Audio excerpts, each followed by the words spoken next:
Jadi kalau saudara punya berkat dan diberi kesempatan untuk pergi ke Israel, nanti di Israel itu, orang Israel itu menyebut Yesus itu Yeshua, Hamasiah. Itu sama dengan Yesus Kristus, seperti itu. Kemudian yang kedua, saya memakai nama Yahweh. Di Alkitab saya ini ada di dalam kamus, Tuhan itu pengganti Allah Israel, namanya Yahweh. Jadi cuma itu saja. Nah, jadi nanti jangan bertanya soal ini, jangan, karena ini bukan materinya soal itu. Jadi kalau bertanya soal ini nanti kita akan terpotong dan kita akan buang waktu begitu banyak. Jadi saya sampaikan ini dulu, karena bisa saja nanti orang nyeletuk, wah kenapa Bapak pakai nama ini, kenapa Bapak ini? Itu nanti jadi persoalan lagi. Sudah, jadi kita lihat mengapa misteri timur, mengapa perlu disikapkan. Saudara harus tahu bahwa Injil itu di dalam Kisah 1 ayat 8, tetapi Roh Kudus akan turun ke atas kamu dan kamu akan menerima kuasa, dunamos, kuasa. Lalu Injil itu akan diberitakan dari Yerusalem, Yudea sampai ke ujung bumi, menjadi saksiku dari Yerusalem, Yudea sampai ke ujung bumi. Nah, saudara, dari Yerusalem ini Injil keluar itu ke utara. Ada 7 jemaat di Asia Kecil. Utara, dengar utara. Karena kita bicara timur sebentar. Utara. Ada jemaat Laodikia, ada jemaat Philadelphia, ada jemaat Pergamus, Tiatira, Smyrna, Efesus, dan seterusnya. Bertumbuh dan berkembang luar biasa. Kemudian dari utara dia lari ke Injil, masuk ke barat, ke Eropa. Nah, dari Eropa inilah akhirnya Injil itu dibawa oleh, karena bangsa Eropa ini, hampir semua bangsa Eropa, negara-negara Eropa itu menjajah ke Asia dan ke Afrika, termasuk juga Amerika Latin. Ada juga yang ke Amerika. Nah, di barat itu begitu luar biasa berkembang. Tetapi sekarang di barat punya persoalan besar, karena 350 gereja setiap tahun ditutup di barat. Termasuk di Amerika. Amerika juga 300. Ini menurut Morris World Evangelism, statistik mereka. Di Eropa sekitar 300, 250 sampai 300, di Amerika juga sama. Di barat sekarang mengalami penurunan. Mereka punya persoalan sekarang karena mereka mau mengembalikan seperti dulu. Inggris 63%, 76 atau 63%, saya lupa, dikuasai oleh Kedar, oleh Nebayon. Seperti itu. Jadi saudara harus paham dan mengerti ini. Mengapa orang Eropa itu sekarang berontak? Injil harus dikembalikan. Amerika melalui Donald Trump, Injil harus dikembalikan. Make America great again. Harus dikembalikan. Sepertinya ini ada satu penundaan untuk kita bisa punya leluasa menginjil. Dari barat, Injil merosot. Mereka mengalami penurunan begitu jauh. Bahkan dari Kedar Nebayon ini ingin menguasai Jerman, ingin menguasai Perancis, ingin mereka buat macam-macam seperti itu, ya, seperti itu. Macam-macamnya ini saudara tidak perlu saya ceritakan, karena ini ada direkam. Saudara, akhirnya Injil itu lari ke selatan. Selatan itu Afrika dan Amerika Latin. Sekarang saudara tahu di Afrika ada apa dengan Afrika, ada apa dengan Nigeria. Saudara tidak pernah mengerti. Di Nigeria itu ada gereja yang panjangnya 3,5 kilometer. Dan setiap minggu itu 15 juta orang beribadah. Nah, itu selatan. Sekarang selatan, Amerika Latin, Brasil, kemudian termasuk tadi itu Venezuela, apa semua negara-negara Amerika Latin juga dilawat oleh Tuhan. Hamba-hamba Tuhan yang dipakai Tuhan luar biasa sekarang dari Afrika, orang-orang kulit hitam. Mudah-mudahan nanti Samson Dabas juga akan berbahagia. Saudara, waktunya sekarang timur itu ya, ini sekarang yang kita mau bicara. Ya, kok tidak ada signal ya? Oh iya. Jadi Indonesia ini ada di pintu gerbang timur yang kita sebut namanya Golden Gate. Itu ada 12 pintu gerbang.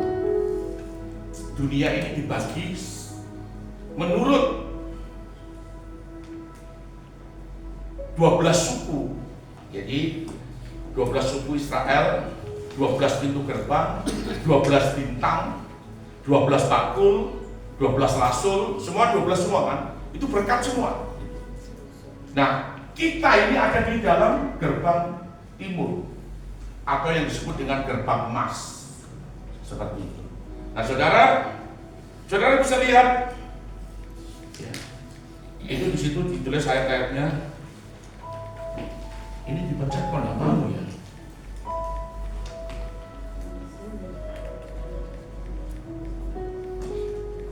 Ya, kedatangan Tuhan itu dari timur ke barat, seperti kilat memancar dari sebelah timur dan melontarkan cahayanya sampai ke barat. Demikian pula lah kedatangan Anak Manusia. Jadi itu ada dalam Matius pasal 24 ayat yang ke-27. Kemudian saudara harus paham dan mengerti akan hal ini.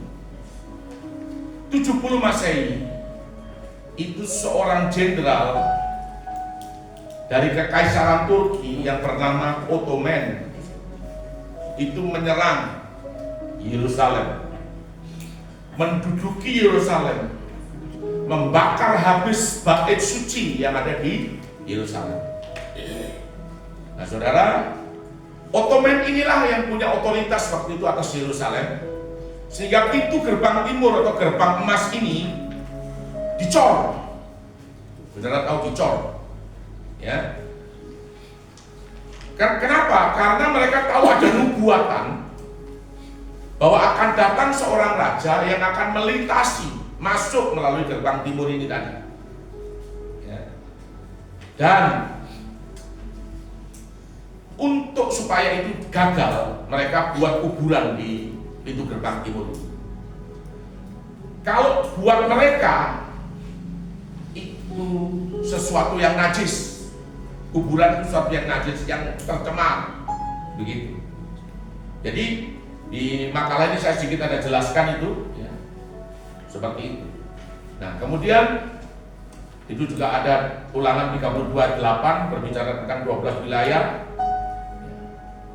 Dan jadikan kuburan dicor dengan maksud raja tersebut supaya tidak bisa lewat. Ini pikirannya mereka. Nah, kemudian bagaimana dengan timur ini? Saudara, Yesaya 49 ayat 16, lihat, aku melukiskan engkau di telapak tanganku, ya.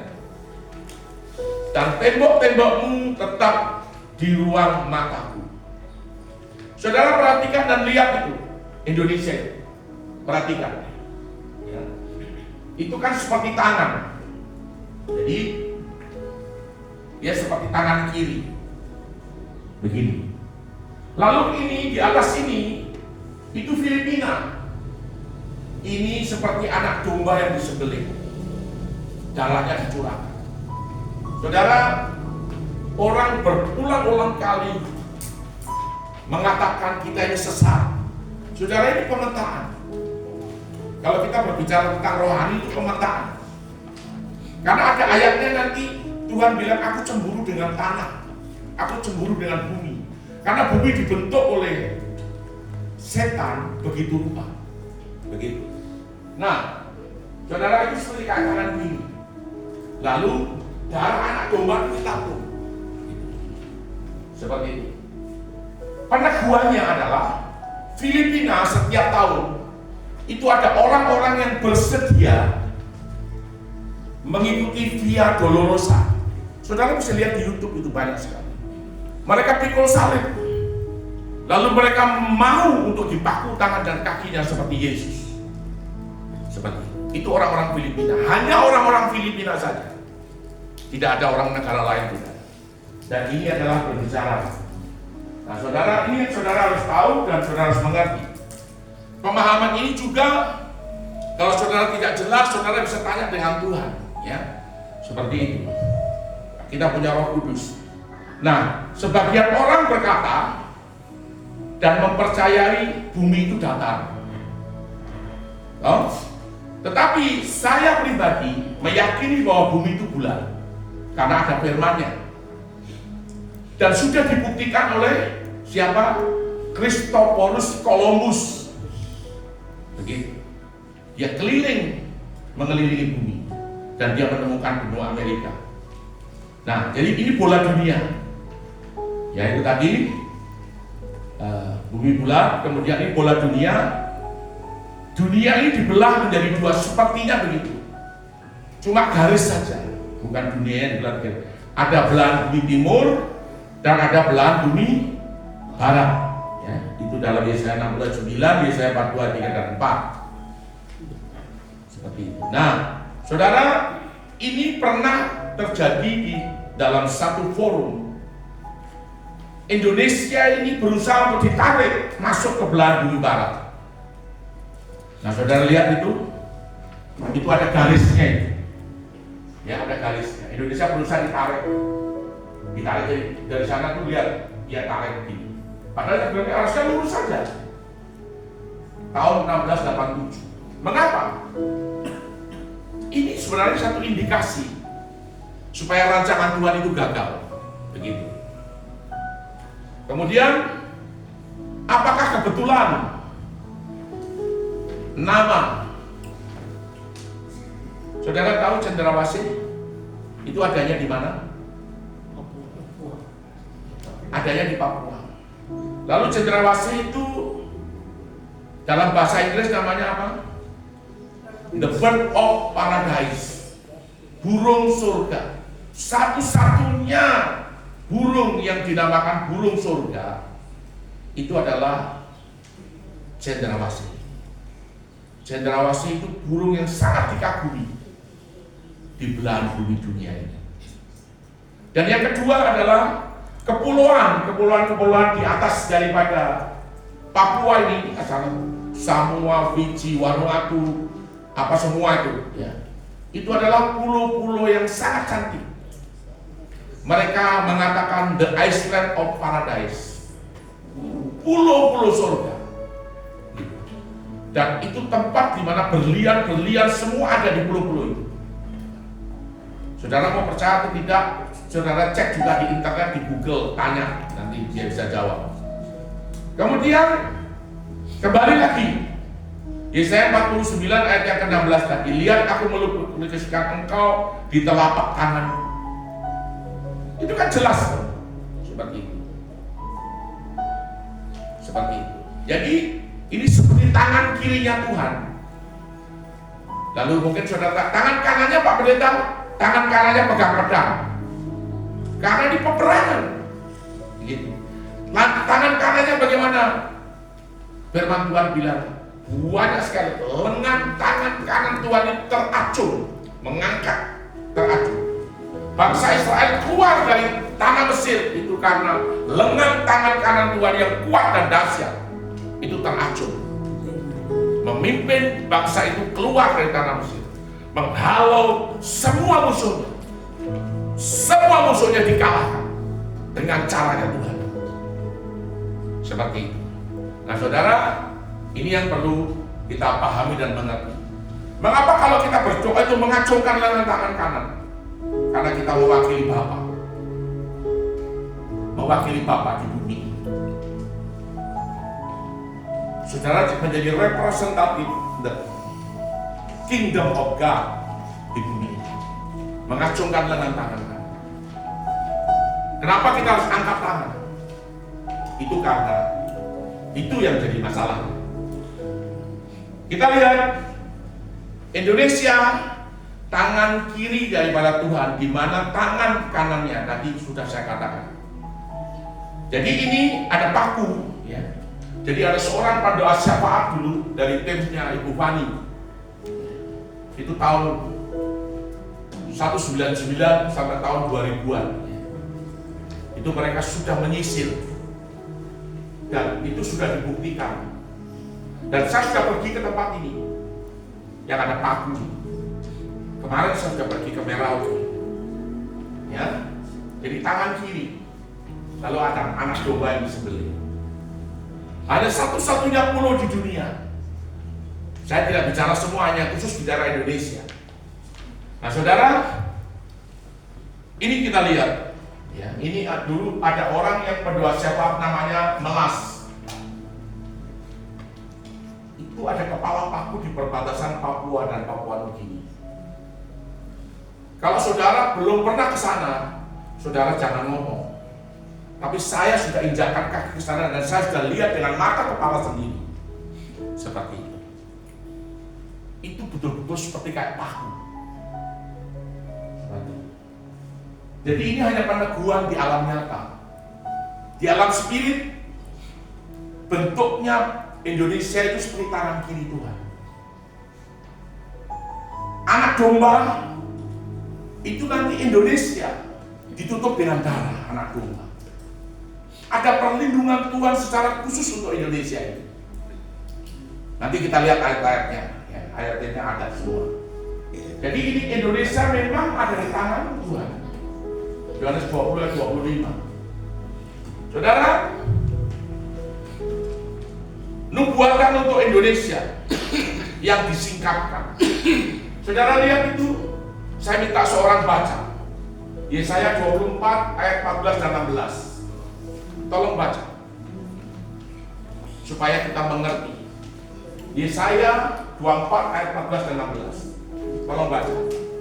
Ayo, jika sudah dapat, tolong baca berdiri. Jadi sebab itu permuliakanlah negeri-negeri timur, nama Tuhan Elohim Yahweh Israel di tanah-tanah pesisir laut itu. Coba tolong baca dulu. Yesaya 24 ayat 14 hingga ayat yang ke-16. Demikian bunyi firman Tuhan. Ayat 14, dengan suara nyaring mereka bersorak-sorai, demi kemegahan Tuhan mereka memekik dari sebelah barat. Iya. Ayat 15, sebab itu permuliakanlah Tuhan di negeri-negeri timur, nama Tuhan Allah Israel di tanah-tanah pesisir laut. Ayat 16, dari ujung bumi kami dengar nyanyian pujian, hormat bagi yang maha adil. Tetapi aku berkata, urus berana aku, celakalah aku, sebab para penggarong menggarong, ya terus menerus mereka melakukan penggarongan. Ya, puji Tuhan. Kurus kering aku, merana aku, karena penggarong-penggarong, pencuri-pencuri, korupsi-korupsi, orang-orang yang suka korupsi di negeri ini, pesisir timur Indonesia, tanah Papua yang sangat kaya, negeri yang sangat kaya, pulau yang sangat kaya di Indonesia ini. Di dunia tidak ada yang seperti tanah Papua, tidak ada. Kekayaannya itu betul-betul kita tidak bisa bayangkan. Tetapi saya mau tanya, kenapa orang Papua miskin? Kurus banana aku, karena penggarong-penggarong. Siapa penggarong-penggarong?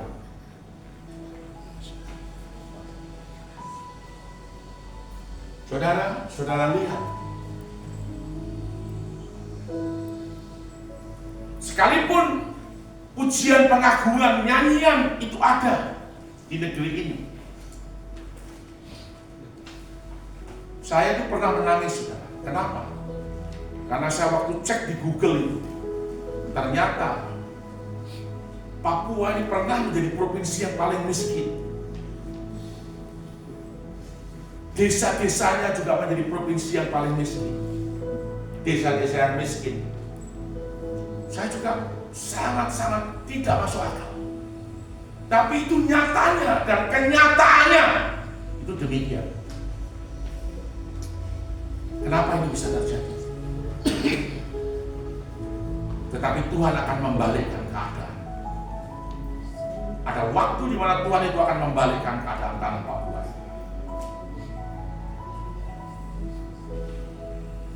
Kalau tanah ini orang-orangnya bangkit, kemuliaan Tuhan dinyatakan, itu ada kuasa membalikkan keadaan. Karena setelah kami belajar dari sejarah penebusan, kami ada Bible study secara penebusan. Rancangan Tuhan itu tidak pernah kita kalah, tidak ada namanya kita kalah, itu tidak ada. Rancangan itu selalu menang. Saudara, mulai dari Kain Habel sampai Esther Mordekai dengan Haman, lalu Salomo dengan Adonia, lalu kemudian Daud dan Goliat. Mana ada rancangan Tuhan kita kalah, tidak. Yang terakhir adalah Yesus Kristus yang mati di atas kayu salib untuk menebus dan membayar lunas kita. Mana Yesus kalah? Yesus tidak kalah, Yesus menang. Dan justru dialah yang memimpin kita, yang menunjukkan jalan kepada kita, kepada kemenangan. Membawa kita di jalan kemenangan. Seperti itu. Saudara lihat, kemudian yang kedua tolong dibaca. Ya. Yesaya 42 ayat 10 sampai 13. Ayo tolong bantu adik. Lihat kamu yang baca sudah. Yesaya 42 ayat 10 hingga ayat 13. Demikian bunyi firman Tuhan. Nyanyikanlah nyanyian baru bagi Tuhan dan pujilah Dia dari ujung bumi. Ya. Air laut bergemuruh serta segala isinya dan pulau-pulau dengan segala penduduknya. Ya, pulau-pulau. Baiklah padang gurun menyaringkan suara. Ya. Dan dengan kota-kotanya dan dengan desa-desa yang didiami Kedar. Desa-desa, kota-kota yang didiami Kedar. Kedar itu siapa? Kedar ya, catat. Kedar itu siapa? Ya, terus? Baiklah bersorak-sorai. Ya, jadi Kedar itu bersorak-sorai. Penduduk bukit batu. Ya. Baiklah mereka berseru-seru dari puncak gunung-gunung. Ya. Ayat 12. Baiklah mereka memberi penghormatan kepada Tuhan. Iya. Memberitakan pujiannya kepada Allah. Iya. Maaf saya ulang. Baiklah mereka memberi penghormatan kepada Tuhan dan memberitakan pujiannya kepadanya di pulau-pulau. Ayat 13. Tuhan keluar berperang seperti kapal, seperti orang berperang yang membangkitkan semangatnya untuk bertempur. Oke, sampai di situ saja. Jadi saudara, Kedar ini yang mendiami kota-kota dan desa-desa. Kedar itu adalah keturunan Ismail, memberikan pujian dan pengagungan. Negara Islam terbesar di dunia adalah Indonesia, di mana Kedar itu ada di kota-kota dan di desa-desa. Negeri yang didiami dan kota-kotanya, desa-desa yang didiami Kedar itu akan bersorak-sorai, memberikan pujian dan pengagungan, penghormatan kepada Tuhan. Ya, puji Tuhan. Kemudian yang ketiga, Yesaya 60 ayat 7 dan 9. Yesaya 60 ayat 7 dan 9. Segala kambing domba Kedar akan berhimpun kepadamu. Domba-domba jantan Nebayot akan tersedia untuk ibadahmu. Ya. Semuanya akan dipersembahkan di atas mezbahku sebagai korban yang berkenan kepadaku, dan aku akan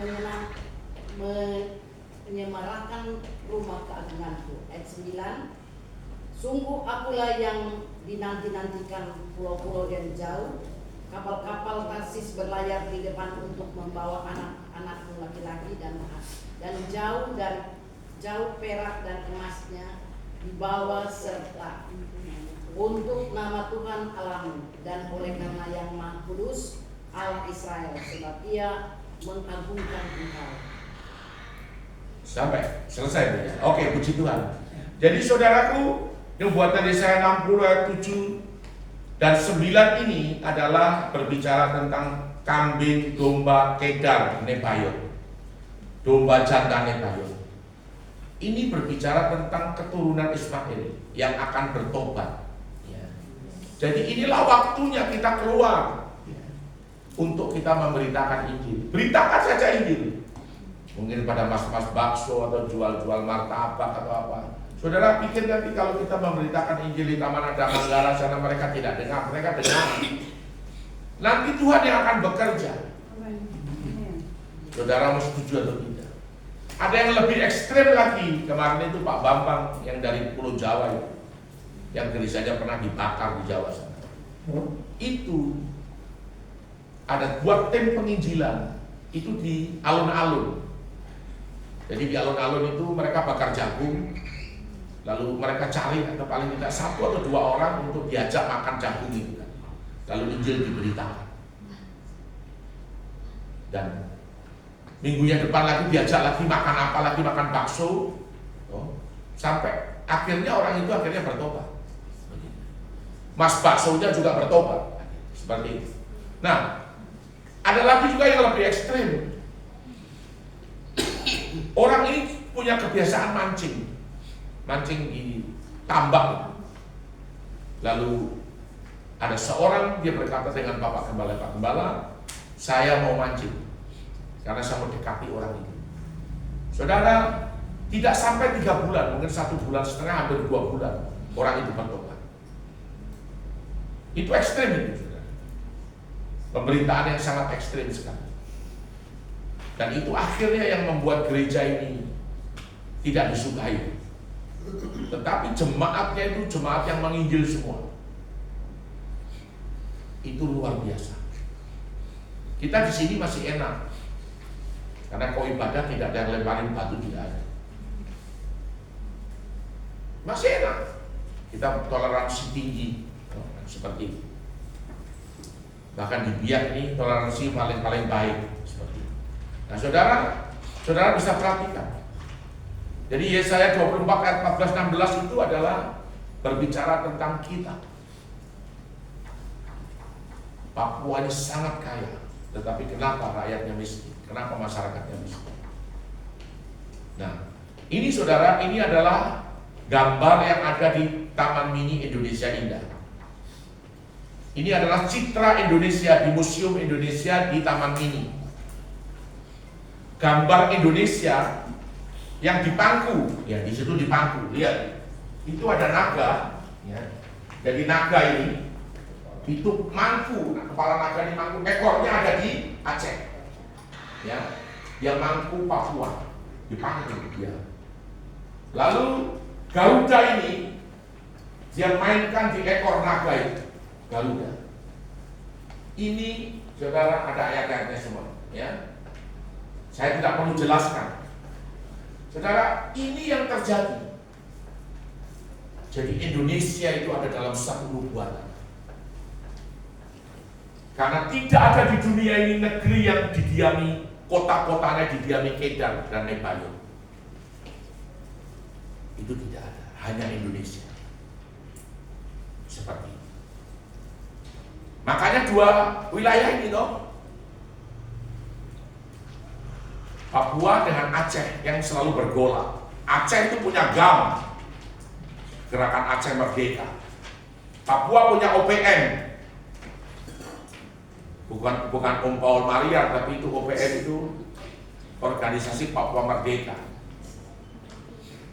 yang sekarang diganti dengan nama KKB. Karena ini sepertinya orang yang gambar ini seperti dia sudah tahu bahwa ini loh Indonesia itu seperti ini. Lalu kita menyanyi Kulihat ibu pertiwi sedang bersusah hati. Siapa ibu pertiwi? Naga itu.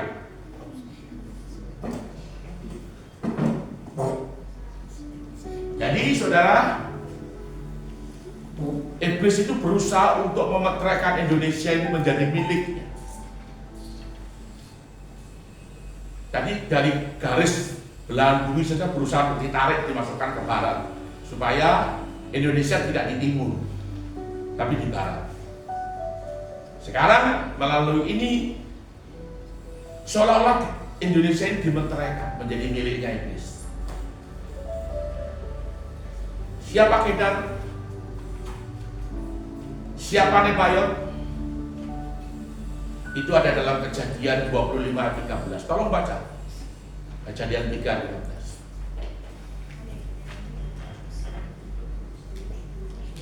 Ayo. 25:13. Kejadian 25 ayat 13. Demikian bunyi Tuhan. Inilah nama anak-anak Ismail disebutkan menurut urutan lahirnya. Nebayot anak sulung Ismail, selanjutnya Kedar, Abdel, Misbah. Ya. Jadi Kedar, Nebayot itu adalah anak dari Ismail. Dua bersaudara, keturunan atau anak Abraham. Yang pertama Ishak, dan yang pertama Israel, dan yang kedua adalah Ishak. Siapa Ismail? Ismail anak dari Hagar. Siapa Hagar? Hagar itu adalah budaknya daripada, ya, saudara tahu. Nah, Ismail artinya itu Tuhan mendengar. Ini Alkitab ya yang berbicara ya. Kalau mereka ibadah, mereka menghadap ke barat. Jadi menghadap ke barat. Menghadap ke barat. Nah, kemudian yang kedua, siapa? Ishak. Ishak itu anak dari siapa? Dari Sarah. Saudara. Ya. Dari Sarah. Yang punya arti adalah anak perjanjian. Sekarang kalau Ishak itu ibadah, dia menghadap ke timur. Jadi Ismail menghadap ke barat, Ishak menghadap ke timur. Pantat ketemu pantat, tidak bisa ketemu. Nah, persoalannya adalah karena bumi itu bulat. Kita lihat ya. Jika bumi itu bulat di satu titik, itu mereka akan bertemu. Maka pertobatan besar-besaran akan terjadi. Mungkin saudara bingung. Kita lihat berikutnya ini. Nah ini, bumi itu bulat, ada belahan bumi barat dan belahan bumi timur. Kemudian saudara lihat melalui ke sini.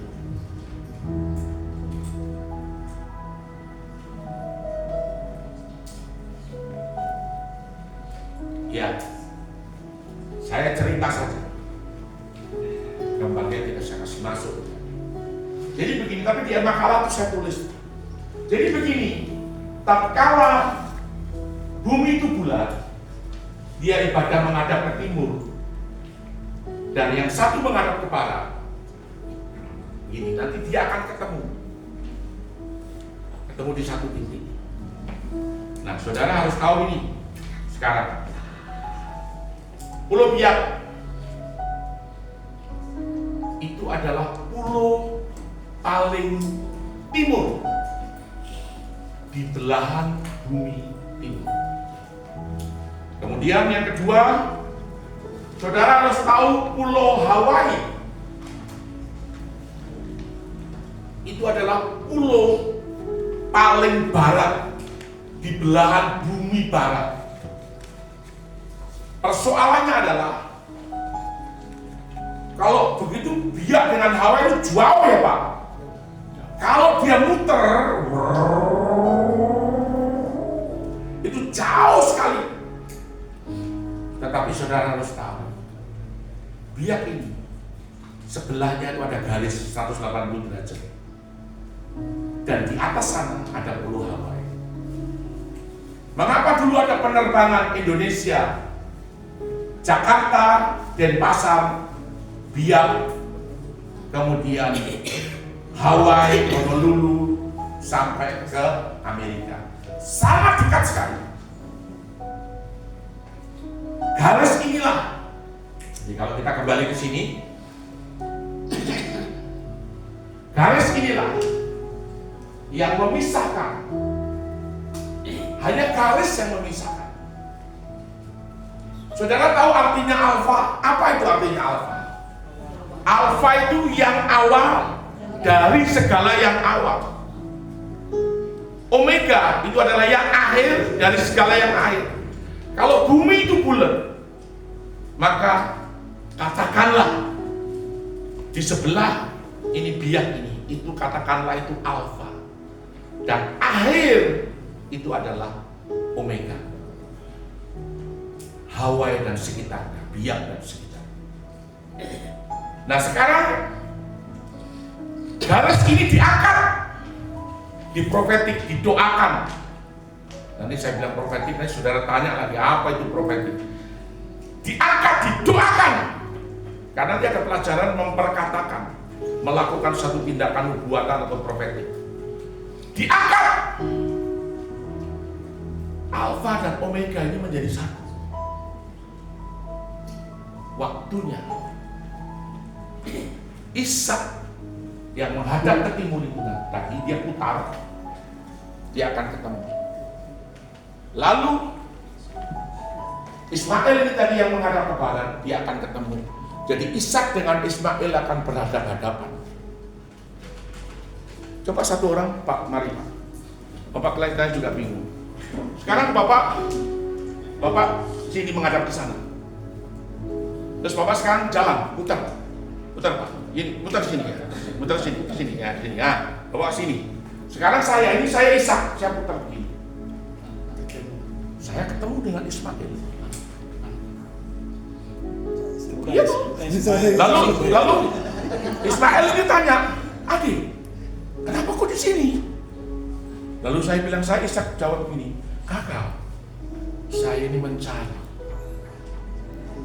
Bapa yang saya sembah, yaitu Bapa Yahweh." Lalu Ismail jawab, "Aku juga sama." Lalu mereka salaman dan mereka berpelukan. Luar biasa. Saudaraku yang saya kasih dalam Tuhan, itu akan terjadi. Negeri yang didiami Kedar dan Lebayot itu akan berbalik menyembah Tuhan. Saudara, saya pernah pergi ke Al-Zaitun, pondok pesantren terbesar di Asia. Santriwatinya itu 11.000. Hanya oleh karena anugerah Tuhan saja saya bisa ketemu dengan namanya Syekh Panji Gumilang Agus Salim. Dia sangat menghormati kami. Waktu itu Edi Sabto, saya dan Pak Sony Aron. Kami ditaruh di penginapan di VIP. Dia punya area itu 2.550 hektar. 1.300 hektar ditanami padi. Ada hutan minyak kayu putih itu sekian ratus hektar. Lalu kemudian dia punya waduk sendiri, sapinya 15.000, kambing domba juga mungkin sekitar 15.000. Jadi kalau kita lihat begitu, itu luar biasa. ada perkebunan mangga, mana lagi? Itu semua ekspor semua. Mereka tanam jahe, mereka tanam sayur-sayur, mereka punya pabrik air minum namanya Hamayim. Dan saya pergi ke situ. Air tidak dibuang, air dari apartemen itu yang 11.000 itu ditampung kembali, lalu disaring kembali, masuk kembali ke waduk. Seperti itu.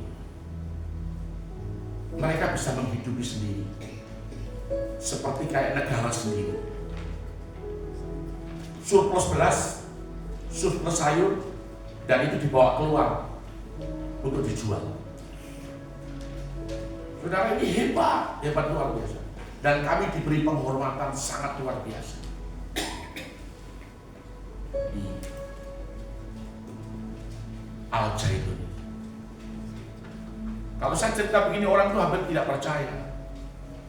Tapi waktu saya cerita detail begitu, mereka bilang, wah, luar biasa sekali itu. Dan saudara tahu, saya naik di dia punya masjid itu 7 tingkat. Satu tingkat begini tuh tingginya tuh paling rendah tuh 4 meter, ada yang 6 meter. Saya punya kaki ini tidak kuat. Badan saya gemuk, tapi saya sampai di kubah di atas.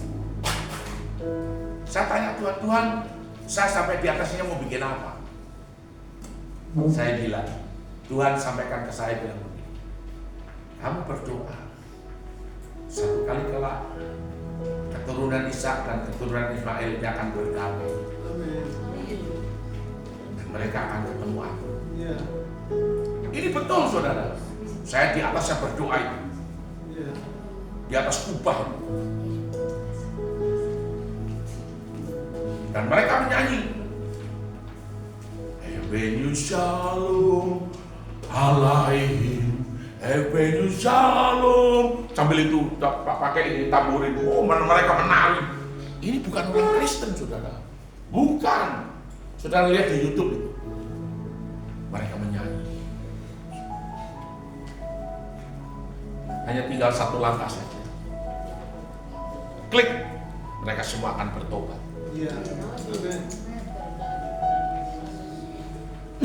Saya pergi ke ruangan IT di Al-Zaitun. Saya kaget setengah mati. Wah, University of Jerusalem.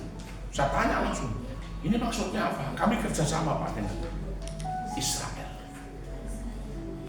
Kok bisa? Ya buktinya kami bisa. Ada orang Israel di sini Pak. Coba. Ke ruangan sebelah, University of Comfort atau apa pokoknya United Kingdom. Saya bilang ini universitas yang sangat hebat ini. Dan mereka IT-nya belajar dari sini.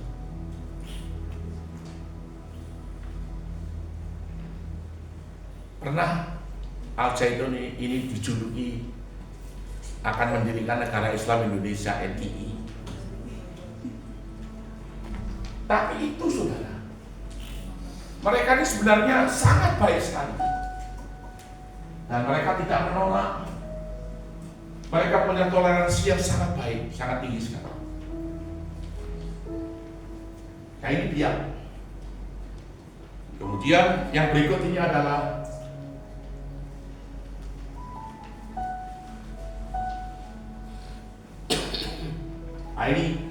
ini adalah Pulau Hawaii. Jadi profil biak itu adalah profil laki-laki. Itu sudah direkayasa, artinya di alam spirit itu seperti itu. Kalau pulau biak yang asli, ada yang asli kan?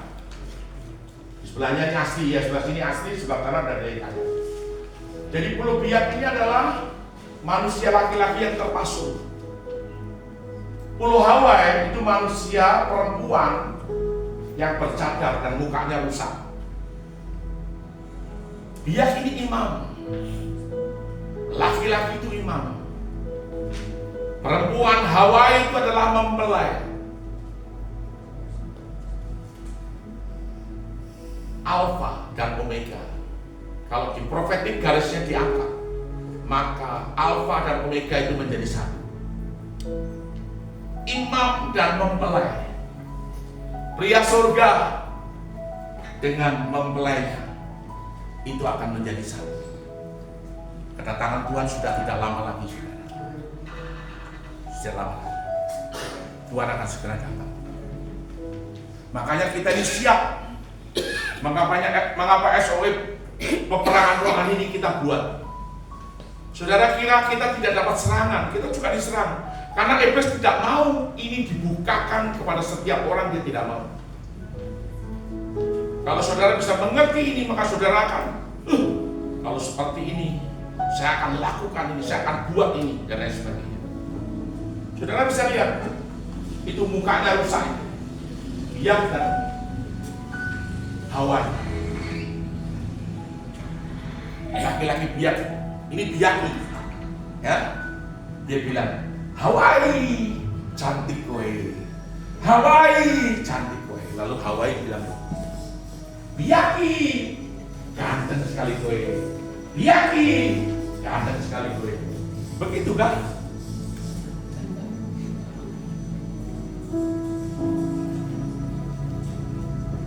Jadi barat dan timur ini menjadi satu. Dan kita ini ada di timur. Ini lapis dari timur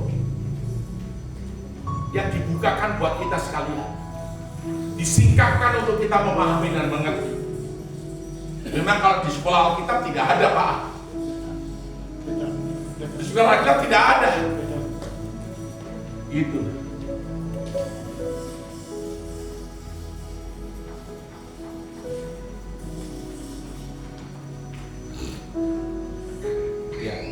Puji Tuhan, Tuhan Yesus memberkati kita sekalian. Kami menaikkan syukur Tuhan, biar Engkau memahami keberadaan setiap kami, dan buatlah Roh Kudus untuk setiap kami mengerti, sehingga kami tahu apa yang harus kami kerjakan di akhir zaman ini sebagai gereja Tuhan. Terima kasih Bapa.